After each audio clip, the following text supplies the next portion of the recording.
love platformers, and I love challenges. When it comes to video games, these two things often go together, but there is something that for me can make it 100 times better.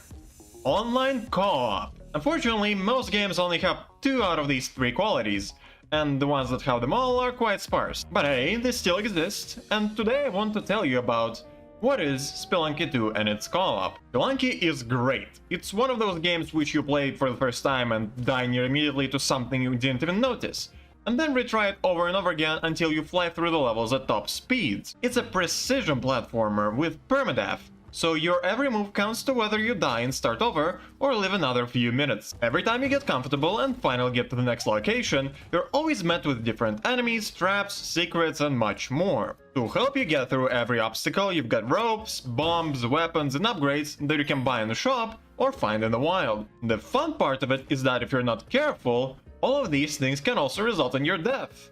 In most cases, really tragic. At the end of it all, your goal is to get as much money as possible, get through all the different levels, and defeat the final boss. Plus, in my case, doing it fast. Now, all of these things in mind, what happens when there are 2 of you to take on the challenge?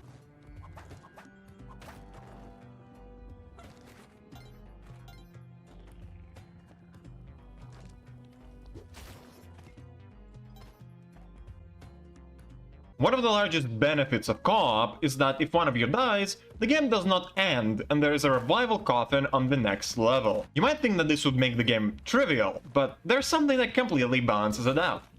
Friendly fire. Yes, you have more room for error, but that doesn't help when 2 of you being together are the reason for most of them to begin with. Every projectile you throw, every weapon you fire, every trap you trigger can kill your partner instead. Whether or not that was an accident or on purpose, to me, all of those situations are really funny. The possibilities for silly mistakes are infinite, and you'll find new ways to kill your friend quite often. Of course, if one makes a bit too many mistakes, another one can always not notice the next revival. One thing to keep in mind is that these things, and the game on its own, can be frustrating if someone dislikes dying over and over again to their own or someone else's incompetence.